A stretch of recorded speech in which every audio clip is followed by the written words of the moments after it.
তালুতের যুদ্ধে কি ছিল? 313 জন, 1,00,000 বাহিনীকে পরাস্ত করেছে। কামিন ফিয়াতিন কালিলাতিন গালাবাত ফিয়াতান কাসীরা, কত সামান্য ক্ষুদ্র দল কত বিশাল দলকে পরাস্ত করেছে বিইজনিল্লাহ, আল্লাহর অনুমোদন ক্রমে। সবসময় তো বেঈমানের তুলনায় ইমানদারের সৈন্য কম থাকে। ওদের যদি থাকে 3 লাখ, এদের থাকে 30,000। এক যুদ্ধে খালিদ বিন ওয়ালিদ যুদ্ধ করেছেন 60,000-এর বিরুদ্ধে 60 জন মাত্র। এই শতাব্দীতে 2024 পরবর্তী শতাব্দীতে প্রত্যেকটা কথা বলতে সাবধান। 2024 পরবর্তী শতাব্দী আল্লাহ, 2024 পরবর্তী শতাব্দী কোন দলের নয়, 2024 পরবর্তী শতাব্দী কোরআনের। প্রত্যেকটা কথা, প্রত্যেকটা বক্তব্য, প্রত্যেকটা পদক্ষেপ এই ইউনিভার্সাল ল দিয়ে যাচাই বাছাই করা হবে। হচ্ছে দেখেন না, কথা মুখের বের হওয়া মাত্রই ধরা পড়ে যাচ্ছে, যা ইচ্ছে তাই হয়ে যাচ্ছে। আপনি যত বড় ব্যক্তি হন, যত বড় শিক্ষিত হন, যত বড় আলেম হন, সামান্য ভুল হওয়ার সাথে সাথে কিভাবে ধরাধরি শুরু হচ্ছে। কে করছে এটা? আকাশের প্রোগ্রাম।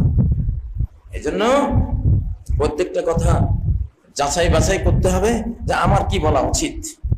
প্রিয় বন্ধুরা, সূরা আল মুমতাহিনা একটি সূরা, আল্লাহ তাআলা সেখানে দেখুন প্রত্যেকটা কথা আল্লাহ বলে রেখেছেন। আপনাদের কাছে বাহ্যিক হয়তো মনে হবে কঠোর, না, ওই কঠোরের বিরুদ্ধে লাখো কোটি মার্সি, দয়া, মায়া লুকিয়ে আছে, লুকিয়ে আছে। মায়ের অবশ শিশু যদি 2000 ভোল্টের হিটার জ্বলছে, খন করে লাল সুন্দর লাল রূপ নিয়েছে, শিশুরা তো ওই কালারের প্রতি আকৃষ্ট।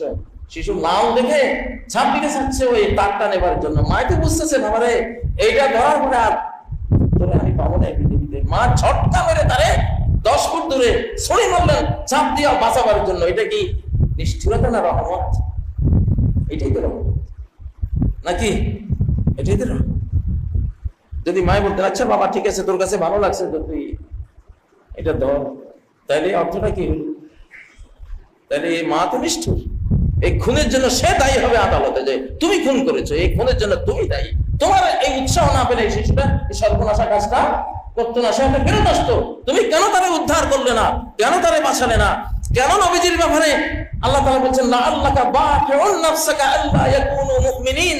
সূরা শুআরা খুললেন না, সূরা শুআরা খুললে আল্লাহ কি বলছেন? হে নবী, তারা যে কেন তাওহীদের উপরে আসতেছে না, ঈমান আনছে না, সেই দুঃখে তুমি যেন আত্মহত্যা করবে, তুমি যেন আত্মহত্যা করবে। সূরা শুআরা 2-3 নম্বর আয়াত। লাআল্লাকা বাখিউন নাফসাকা আল্লা ইয়াকুনু মুমিনিন। তারা যে শিরিক বর্জন করছে না, মূর্তি পূজা বর্জন করছে না, মূর্তি পূজাকে ঘৃণা করে, সেটা থেকে ওই নাপাক থেকে, শিরিক হলো বিষ্ঠা। আল্লাহ ইন্নামাল মুশরিকুনা নাজাস, যে শিরিক করে সে নিজেকে পায়খানা বানিয়ে নিল, বিষ্ঠা বানিয়ে নিল। সে জানুক আর না জানুক তার পরিণতি এইটা। তাহলে এরা কেন এই নাপাক ত্যাগ করছে না? হে নবী, তোমার অবস্থা হলো না আল্লাহকা, মনে হয় যেন তুমি বাখিউন হত্যা করবে নাফসাকা, নিজেকে তুমি যেন সুইসাইড করবে মনের দুঃখে। আরে বাবা এইটা না হওয়ার কথা।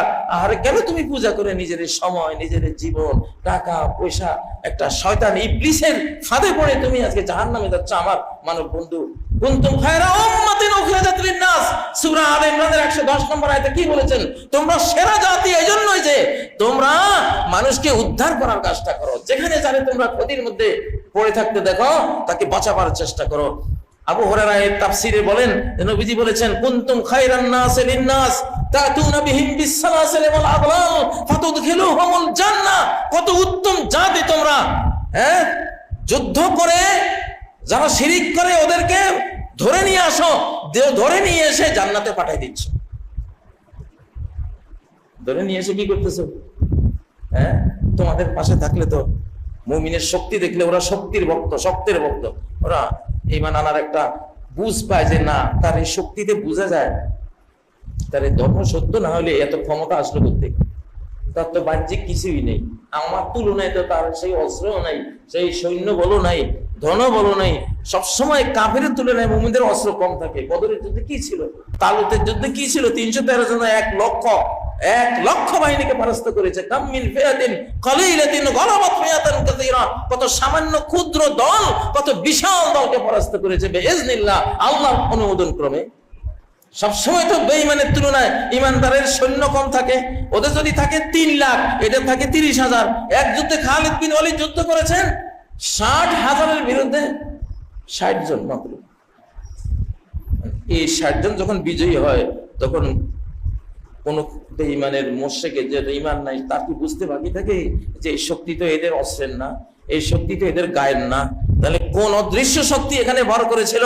60,000 লোক যুদ্ধ করে, সৈন্য যুদ্ধ করে 60 জনের সাথে 30,000 নিহত, বাকি 30,000 পলায়ন। ইসলামের ইতিহাসে তো এটা আছে।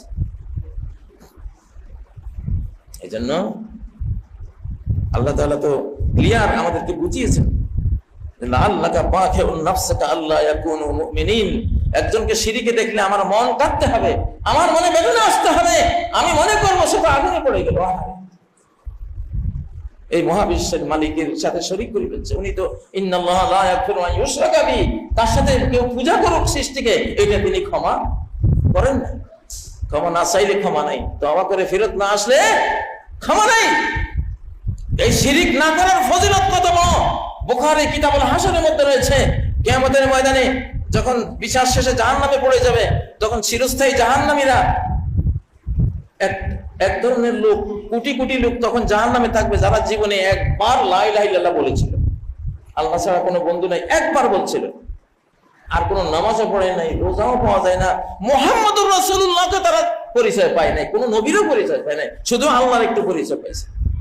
এখন নবী সাল্লাল্লাহু আলাইহি ওয়াসাল্লাম যখন কিয়ামতের ময়দানে আল্লাহকে বলবেন, ইজাল্লি ফি মান ক্বালা লা ইলাহা ইল্লাল্লাহ, লা ইলাহা ইল্লাল্লাহ একবার মুখে যে আনছে আল্লাহ, এখন তাকে সুপারিশ করে জাহান্নাম থেকে মুক্ত করার আমাকে অনুমতি দেন আপনি। আল্লাহ বলবেন, ইয়া মুহাম্মদ হাযা লাইসা ইলাইক, এটা তোমার দায়িত্ব না, কারণ সেটা তোমারও পরিচয় পায় নাই, শুধু আমাকে একটু চিনছে একবার। আর কাফের বলতেছে, চিরস্থায়ী জাহান্নামীরা বলতেছে, কি তুই তো জীবনে একবার লা ইলাহা ইল্লাল্লাহ পড়েছিলি, তাহলে কি লাভ করলি? আমরাও চিরস্থায়ী জাহান্নামী, তুই তো চিরস্থায়ী জাহান্নামী। আল্লাহ শুনে বললেন, ওয়া ইজ্জতি ওয়া জালালি, আমার ইজ্জত আমার পরাক্রমের কসম, লা উখরিজান্না মিনান নার মান ক্বালা লা ইলাহা ইল্লাল্লাহ, আমি অবশ্যই জাহান্নাম থেকে বের করব যে লা ইলাহা ইল্লাল্লাহ বলেছে। অন্য বর্ণনায় আছে, ওয়ালাউ মাররাতান ফি দারি, জীবনে একবার হলেও আমি তার বের করে আনব। শিরিক না করার ফজিলতটা কি? জীবনে আল্লাহর সাথে কোনো শরীক নেই, লা ইলাহা ইল্লাল্লাহ একটা একমাত্র তুমিই বন্ধু, আমার আর কোনো বন্ধু নাই, তুমি ফ্রেন্ড, আর কোনো ফ্রেন্ড নাই, তুমি মাহবুব মাহবুব মাকসুদ সব, আর কোনো কেউ এরকম নাই, তুমি আমার ওলি, তুমি আমার বন্ধু, এই কথাটা যে একবার বলেছে জীবনে, কত বড় ফজিলত! তাওহীদের ফজিলতটা কত বড়! হিশাম ইবনে মুগীরা কোটি কোটি টাকা দান করেছে জাহিলি যুগে। আয়েশা বললেন, ইয়া রাসূলুল্লাহ, হিশাম ইবনে মুগীরা আপনি তো জানতেন সে কত বড় সমাজসেবী, তার এসব সমাজসেবা কি পরকালে কাজ দেবে? নবীজি বললেন, আয়েশা লাম ইয়াকুল ইয়াওমান কাত রাব্বি গফিরলি খাতিয়াতি ইয়াউমাদ্দিন, আয়েশা যদি তার আমলনামায় একদিনও এটা সে বলতে পাওয়া যেত যে সে বলছে, হে রব বিচার দিবসে আমারে ক্ষমা করে দিও, এই একটা বার যদি পাওয়া যেত কাজ হয়ে গেছিল, সে বেঁচে যেত। কিন্তু একবারও তার আমলনামায় এটা পাওয়া যায়। তাহলে শিরিক কত ভয়াবহ ক্ষতিকর জিনিস, আর আল্লাহর একত্ববাদ কত বড় উপকারী জিনিস। এই জাতীয় বর্ণনায় গোটা কোরআন তো ভরা। আচ্ছা, সূরা আল মুমতাহিনায় আল্লাহ কি বলছেন? 4 নম্বর আয়াত, قد كانت لكم أسوة حسنة في إبراهيم والذين معه, তোমাদের জন্য উত্তম আদর্শ রয়েছে শিরিককারীদের সাথে, অমুসলিমদের সাথে, যারা ইসলামে এখনো তৌফিক পায়নি, তাদের সাথে কি ধরনের কথা বলবো, এটা বলার, এই কি বিহেভিয়ার, কি ব্যবহার করবা, এটা শিখবা হযরত ইব্রাহিম আলাইহিস সালাম এবং ওনার সাথীদের থেকে। বর্তমানে ইসলাম, ইহুদি ধর্ম, খ্রিস্টান ধর্ম, এগুলোকে আব্রাহামিক ধর্ম বলা হয়। আব্রাহামিক, আপনারা নেতানিয়াহুর মুখেও শুনবেন উনি আব্রাহামিক ধর্মের কথা বলেন। আসলে 3 ধর্ম, ঈসা আলাইহিস সালামেরটা ওইটাও ইসলাম, মুহাম্মদ সাল্লাল্লাহু আলাইহি ওয়াসাল্লামের নিয়ে আসা ওইটাও ইসলাম, মূসা আলাইহিস সালামেরটা ওইটাও কি ইসলাম ধর্মে, ইসলাম ধর্মে। কিন্তু এগুলির ধর্মীয় পিতাকে হযরত ইব্রাহিম আলাইহিস সালাম, মিল্লাতা আবিকুম ইব্রাহিম, ইল্লাতা আবিকুম ইব্রাহিম। এটা এখন আল্লাহ কি বলছেন, এদের মধ্যে আদর্শ, এদের থেকে শিখো। ইজ ক্বালু লিকওমিহিম, যখন তারা বলল তাদের জাতিকে, ইন্না বুরাআউ মিনকুম, তোমরা যে শিরিক করছো, আমরা এই শিরিকের সাথে আমাদের কোনো সম্পর্ক নাই। বড় মানে কাটাপ, সম্পর্ক কাটাপ করলাম তোমাদের থেকে, কারণ তোমরা শিরিক করছো, সর্বনাশের পথে নিজে চিরস্থায়ী জাহান্নামী হয়ে যাচ্ছ। আমি তোমাকে এই কাজে সাহায্য করতে পারি না, এটা আমার মানবতায় দেয় না। তোমার আমি সর্বনাশ করি, এটা আমার মানবতায় দেয় না। অতএব তুমি যদি বুঝো তুমি খারাপের মধ্যে আছো, তুমি ধ্বংসের মধ্যে আছো, তুমি বরবাদের মধ্যে আছো, ডিজাস্টারের মধ্যে আছো, এটা কেমনে বুঝাবো? এটা বুঝাবার আমার একটা পদ্ধতি হলো, আমাদের পদ্ধতি হলো তোমাদের থেকে সম্পর্ক ছিন্ন করে দিলাম, যাতে ভয়াবহতা তুমি বুঝতে পারো যে এরা কেন ছিন্ন করলো। এদের সাথে ব্যবসায়িক কত স্বার্থ আছে, আমার সাথে সম্পর্ক করলে এদের কত ব্যবসা বাণিজ্য হবে, কত শিল্প উন্নতির সিস্টেম হবে, এরা কত হয়তো আমার হেল্পও পাবে, তাই না? আমি অনেক পাওয়ারফুল, তারা তো আমার থেকে অনেক কিছু পাইতো। ব্যাপারটা কি? এরা হীনবল, দুর্বল, টাকা পয়সা নাই, পাওয়ার নাই, কিন্তু এই লোকগুলি আমার সাথে কথা কইতে রাজি নেই। আমার মতো এমন পাওয়ারফুল একটা মানুষ, তাহলে এখন এই শিরিকওয়ালা একটা চিন্তা করতে বাধ্য হবে না? ব্যাপারটা কি, কি আছে এর ভিতরে? ইন্না বুরাআউ মিনকুম ওয়া মিম্মা তা'বুদুনা মিন দুনিল্লাহ, আল্লাহরে বাদ দিয়া যেগুলির পূজা করো এগুলি থেকেও আমরা সম্পর্ক শতভাগ ছিন্ন করলাম, পুরোপুরি ছিন্ন করলাম, কোনো সম্পর্ক নাই। কাফারনা বিকুম, ওখানে থামেন নাই, সম্পর্ক কাটাপ করার পরে, পূজারি আর পূজার সাথে সম্পর্ক কাটাপ পরে বলতেছেন কাফারনা বিকুম, তোমাদের সাথে কুফরি করলাম, তোমাদেরকে চিনি না আমরা। কারা তোমরা? মিয়া দুনিয়াতে আইসা আল্লাহকে সেজদা দেন, সেজদা দিতেছ, মূর্তিরা এটা কইরা নিজে মরবা আর আমাগরও মারবা, এই মরণের তালে আমরা নাই। কাফারনা বিকুম, কুফরি করলাম, এখানে থামেন নাই। ওয়াবাদা বাইনানা ওয়া বাইনাকুমুল আদাওয়া, তোমাদের সাথে আর আমাদের সাথে প্রকাশ্য শুরু হয়েছে দুইটা জিনিস, আল আদাওয়া, শত্রুতা। এখন থেকে পূজা কেন করছো? তুমি আমার এনিমি, আমি তোমার এনিমি, তুমি আমার দুশমন, আমি তোমার দুশমন। তোমারে যখন জাহান্নাম থেকে বাঁচাইতে পারবো না, কিয়ামতের দিনে তুমি বলবা যে সে যদি কঠোর হইতো তাহলে আল্লাহ আমি তো হেদায়েতে চলে আসতাম, আমি এই সুযোগ রাখতে চাই না। তোমার সাথে আমি কুফরি করলাম, তোমার সাথে আমার প্রকাশ্য দুশমনির ডিক্লার দিয়ে দিলাম। শুধু মুখের দুশমনি না, ওয়াল বাগদা, হৃদয়ের ঘৃণা, ঘৃণাও তোমার সাথে আমি ডিক্লার করে দিলাম, তোমরা আমি ঘৃণা করি, তোমাকে আমি কি করি? ঘৃণা করি। কতদিন? হাত্তা তুমিনু বিল্লাহি ওয়াহদা, এক আল্লাহর প্রতি ঈমান না আনা পর্যন্ত ঘৃণা চলবে। আমি তোমাকে মুক্ত করেই ছাড়বো, এই সিদ্ধান্ত আমার, ইনশাআল্লাহ, যদি কপালে তোমার হেদায়েত থাকে। আমার রুক্ষতা কঠোরতা দেখে আমি কেন কঠোর হলাম? নিশ্চয় আমি কিছু জানি যে তোমার কি সর্বনাশটা হচ্ছে, না জেনে তো আমি খামাখা তোমার সাথে আমার পারিবারিক বন্ধন নাই, তোমার সাথে ব্যবসায়িক সম্পর্ক ছিন্ন করতেছি, তোমার সাথে আমি আমার সামাজিক সম্পর্ক ছিন্ন করতেছি। তুমি কত পাওয়ারফুল, আমি দুর্বল, তোমার আক্রমণের আমি কিনা করে আশঙ্কা আমি কিনে নিচ্ছি, কেন করতেছি? তুমি একটু চিন্তা করো। আচ্ছা, কেউ মূর্তি পূজায় পড়ে গেলে মুমিন শুধু তাকে একটা কথা বলতে পারে, লা আস্তাগফিরুল্লাহ লাক, আমি তোমার জন্য আল্লাহর কাছে ক্ষমা চাই, তোমার জন্য আল্লাহর কাছে ক্ষমা চাই। কিন্তু শিরিক করার অবস্থায় আল্লাহ তাআলা এইটারও পারমিশন রহিত করে দিল। যে ইব্রাহিম যে তার পিতাকে বলেছিল লা আস্তাগফিরুল্লাহ লাক, এই পিতা আজর, আমি তোমার জন্য আল্লাহর কাছে ক্ষমা করব, আল্লাহ বলছেন আমি কেটে দিলাম। ইব্রাহিমের সবকিছুতে আদর্শ আছে। ইব্রাহিমের এই লাস্তাক ফেরান্না লাকা, সে আজর তুমি মূর্তি বানাইবা, মূর্তি পূজা করবা, আর আমি বলছি বাবা তো, বাবার প্রতি আমার মায়া স্নেহ শ্রদ্ধা, আমি তোমার জন্য আল্লাহর কাছে ক্ষমা চাইবো। আল্লাহ কয় ইব্রাহিমের এই কথা আদর্শের বাইরে চলে গেছে, ইব্রাহিমের এই কথা মানা যাবে না। 4 নম্বর আয়াত সূরা মুমতাহিনা। তাহলে কি বুঝলেন? আমি যদি কাজী ইব্রাহিম, আমি যদি কোনো শিরিক অবস্থায় যে তুমি মূর্তি পূজা করে যাও আর আমি মাফ চেয়ে যাব, আমি বলি, তাহলে আপনাদের উচিত কি? আমার এই কথা কাটা, আল্লাহ কেটে দিয়েছেন। ইস্তেগফার আল্লাহ কবুল করেন নাই, তুমি বড় জোর পারতা ইস্তেগফার করতে, আল্লাহ কয় না, সে শিরিক থেকে ফেরত না আসলে ইস্তেগফারের কোনো পারমিশন নাই তোমার। আদর্শ থেকে এটা কেটে দিয়েছেন। এই ক্ষেত্রে ইব্রাহিম মডেল না।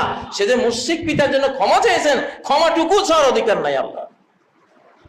আপনি যদি ক্ষমার ঊর্ধ্বে আরো অনেক কিছু চান, তাহলে কি অবস্থাটা হবে বাবারে। আমি কারণ দোষ চর্চা করি না। আমাদের এই শতাব্দীতে খুব সাবধান, এই শতাব্দী আগের শতাব্দী না। প্রত্যেকটা কথা ফিল্টারিং হয়ে যাবে আকাশ থেকে। কি বললেন সাথে সাথে ধরা। আগে এরকম কথা বলে যুগের পর যুগ চলে গেছে, ধরা পড়ি নাই আমরা, কেউ ধরা পড়ে নাই। এই যুগটা এত সিরিয়াস, মুখ খুলবেন পরক্ষণে দেখবেন যে শুরু হয়ে গেছে আমার বিরুদ্ধে কিয়ামত। এটা আকাশ থেকে হচ্ছে। কোত্থেকে? আকাশ থেকে। আপনি কে? হু আর ইউ? আপনার কোনো পরিচিতি, আপনার কোনো পাওয়ার, আপনার কোনো ক্ষমতা, কোনো কিছুই আর এই যুগে কাজে আসবে না। কোরআন হাতে বলতে হবে। তাই ইব্রাহিম আলাইহিস সালাম ক্ষমা চাইয়াও বিপদে পড়লেন। ক্ষমা চাইয়াও কি, আপনি যদি ক্ষমার বাইরে আরো উপরের কিছু আপনি বলেন চান, তাহলে কি ধরাটা খাইলেন আল্লাহর কাছে, কি সর্বনাশটা নিজের হলো, জাতির হবে, এবং এটা কেউ বিশ্বাস করলে তার হবে, বুঝতে তো হবে। যেহেতু এটা নবীদের বিজয়ের শতাব্দী, নবীদের রেখে যাওয়া কোরআনের বিজয়ের শতাব্দী, নবীদের রেখে যাওয়া ইসলামের বিজয়ের শতাব্দী, এই জন্য নবীদের থেকে আদর্শ এনে বলতে হবে, ওনাদের ভাষায় কথা বলতে হবে, ওনাদের ভাষায় কথা বলতে হবে। না হলে কি হবে জানেন? হাতি গেল রসাতল, ছাগি বলে কত জল। হাতি গেল রসাতল, ছাগি বলে কত জল। কেউ পার পাবে না, কেউ না। বিশ্বই চেঞ্জ হয়ে গেছে। রব্বানা আলাইকা তাওয়াক্কালনা ওয়া ইলাইকা আনাবনা ওয়া ইলাইকাল মাসির। ইব্রাহিম আর তার সঙ্গীরা বলেছে, হে রব, বেঈমানের সাথে আমি কাটাপ হয়ে গেলে দরিদ্র হয়ে যাব, না খেয়ে মরে যাব, ব্যবসা বাণিজ্য ধ্বংস হয়ে যাবে, আমি আমার পাওয়ার হারাবো, এটা হারাবো, সেটা কিচ্ছু কুছ পরোয়া নেই, কোনো ভয় নাই। রব্বানা আলাইকা তাওয়াক্কালনা, সমস্ত ভরসা নির্ভরতা তোমার উপরে রেখে দিলাম, তুমি এনাফ আমাদের জন্য, সাফিসিয়েন্ট। হাসবুনাল্লাহু ওয়া নি'মাল ওয়াকিল। রব্বানা আলাইকা তাওয়াক্কালনা ওয়া ইলাইকা আনাবনা, তোমার দিকে ফিরে আসছি। মাখলুকাত বাদ, যে মাখলুক তোমারে মানে না, ওই মাখলুকের আমার কোনো দরকার নাই, আমি বারবার তোমার কাছে ফিরে আসছি। ওয়া ইলাইকাল মাসির, তোমার দিকে আমার শেষ ঠিকানা, তোমার কাছে আমার শেষ ঠিকানা। কি শক্ত কথা আল্লাহ বললেন। তারপরে বললেন, রব্বানা লা তাজআলনা ফিতনাতাল লিল্লাযিনা কাফারু। আল্লাহ আমাদেরকে, রব্বানা হে আমাদের রব, লা তাজআলনা আমাদেরকে আপনি বানান না ফিতনা, এটা পরীক্ষা কাফিরদের জন্য। কারণ মুমিন হয়ে যদি তাদের পদলেহন করি, জি হুজুর করি, তাদের কাছে দুর্বলতা প্রকাশ করি, তাহলে আমি তাদের জন্য ফিতনা হয়ে গেলাম, তাদের আরো কুফরি শিরকি কন্টিনিউ করার উসিলা হয়ে গেলাম। তারা ভাববে যে না, উনি যখন আমাদেরকে এত ভালোই বলতেছে, তাহলে তো কাজ তো খারাপ না আমাদেরটা। এই প্রস্তাবিত দিছিল কুলিয়া আইয়ুহাল কাফিরুনের নাযিল হওয়ার প্রেক্ষাপট কি? মুহাম্মদ, তুমি এক বছর আমাদের গুলিরে ভালো কও, আমাদের মূর্তিগুলিরে তুমি একটু ভালো কও, ধন্যবাদ দাও, মারহাবা দাও, পারলে দুই চারটা মূর্তিরে তুমি সেজদা দাও, আর আগামী বছর আমরা তোমার আল্লাহরে সেজদা দেব। দরকার কি রে ভাই? এই দেশ তো তোমার আর আমার, মক্কা মদিনা আরব দেশ, আমরা তো একসাথেই থাকি, একসাথে বসবাস করি, গন্ডগোল করে লাভ কি? তাহলে তুমি এক বছর আমারটার পূজা করো, আর আমি আরেক বছর তোমারটার কি করব? পূজা করবো। প্রস্তাব দিছিল কিনা? আল্লাহ কি নাযিল করলেন? কুল ইয়া আইয়ুহাল কাফিরুন, কাফের বলে দে, আমারে না মানা পর্যন্ত তুই কিসের আমার মুহাম্মদ সাল্লাল্লাহু আলাইহি ওয়াসাল্লামের সাথে তুই বন্ধুত্ব করবি? আমি দেব না। আইয়াত্তাকিযু ইবাদি মিন দুনি আউলিয়া, আমারে কাটাপ করে আমার মনে কষ্ট দিয়ে তোমরা মুসলমানদের খুশি করতে যাইবা, এই সুযোগ আমার কাছে নাই, আমি দেব না। হযরত মুয়াবিয়া লিখছিলেন আয়েশার কাছে, উনি আমির হওয়ার পরে, আয়েশা আমাকে একটা উপদেশ দেন, খুব সংক্ষিপ্ত, লম্বা দিয়েন না। কি বলছিলেন? মানিল তামাসা রিদাল্লাহি বিসাকাতিন নাস কাফাহুল্লাহু মাউনাতান নাস, যে মানুষ নাখোশ হবে, শিরকের বিরুদ্ধে কথা বললে পূজারীরা সবাই আমার উপর নাখোশ হবে, আমি জানি কিনা? আপনি জানেন কিনা? আপনি যদি বলেন ভাই পূজা, তোমার প্রতি আমার ইনসাফ থাকবে, তুমি আমার দেশের নাগরিক, তুমি পূজা করছো, এটা তোমার ধর্ম, তাই না? তো এটা আমি তোমাকে এটাতে সমর্থন দেব না, কারণ আমার ধর্ম। তোমার ধর্ম হলো পূজা করা, আর আমার ধর্ম হলো পূজাকে সমর্থন না দেয়া, আল্লাহর পূজার সমর্থন দেয়া। এটা ধর্ম ভাই, এটা যার যার ধর্ম তার তার। এখানে ভাই তুমি আমার দোষী সাব্যস্ত করতে পারো, আমার কিছু করার নাই। ধর্ম এখানে আমার উপরে তলোয়ার ঝুলে রাখছে, আমার শেষ করে দিবে আকাশ থেকে, ঠিক না? লা আবুদু মা তা'বুদুন, তুমি যেগুলির ইবাদত করে, ইবাদত মানে তো ভালোবাসা, পূজা। ভালোবাসতে বাসতে বাসতে একবারে নমস্কার, একবারে পূজাকারী হয়ে যাওয়া। তো এই পূজা ইবাদত তো তুমি যেগুলির পূজা করো, আমি সেগুলির পূজা করব না, করি নাই, ভবিষ্যতেও করবো না। কি ক্লিয়ার? কোন একবার বলছেন লা আবুদু মা তা'বুদুন ওয়ালা আনতুম আবিদুনা মা আবুদ ওয়ালা আনা আবিদু মা আবাদতুম ওয়ালা আনতুম আবিদুনা মা আবুদ। 4 বার একটা কথা। আপনি কোরআনে একটা আইন 4 বার উল্লেখ করা, যেখানে একবার এনাফ ছিল, 4 বার উল্লেখ করা মানে কি? কত ভয়াবহ বিষয়। এরপরও থামেন নাই, লাকুম দীনুকুম ওয়ালিয়া দিন, তোমার ধর্ম তোমার কাছে মিয়া, আমার ধর্ম আমার কাছে। মিলাইতে যাইও না, গোলাতে যাইও না, তুমি তোমারটা করো গা, আমি ইনসাফ করবো, তোমার জুলুম করবো না, তোমার মারতে যাবো না, আমি তোমার হিট করতে যাবো না, তোমাকে আমি বলবো না যে তুমি এটা করতে পারো না এখানে, কারণ এটা আখেরাতে বিচার হবে, আখেরাতে বিচার হবে। আমরা এতটুকু বলতে পারি, ইনসাফ, জাস্টিস। আমি যদি সালাত করার অধিকার রাখি, তুমি তোমারটা করার অধিকার তোমার আছে, বিশ্বে এটা স্বীকৃতি আছে। বাট আখেরাতে বিচার হবে, সঠিকটা কি, ভুলটা কি। ধর্ম শুদ্ধ হলে জান্নাত, অশুদ্ধ হলে জাহান্নাম। ক্লিয়ার? আচ্ছা, এইখানে আল্লাহ বলছেন যে আল্লাহ শিখাচ্ছেন মুমিনরা এমন দুর্বল হয়ে না, তোমার দুর্বলতা তোমার ইসলামকে হিট করে বসে, তোমার ইসলামে আসলে ভালো ধর্ম না, এইটা বুঝাই বসে কাফেরদের অন্তরে। তুমি এমন পাওয়ার নিয়ে থাকবা, এমন ব্যক্তিত্ব নিয়ে থাকবা, এমন সাহস শক্তি নিয়ে থাকবা, যাতে তারা বুঝতে পারে যে না, ইসলাম অবশ্যই সত্য, না হলে এত পাওয়ার পাই করতে গেলে। এটা তো বাহ্যিক তেমন কিছু নেই। ওয়াগফির লানা রব্বানা, আমাদের ক্ষমা করেন, ইন্নাকা আনতাল আজিজুল হাকিম, আপনি মহা পরাক্রমশালী, আপনি মহাবিজ্ঞানী।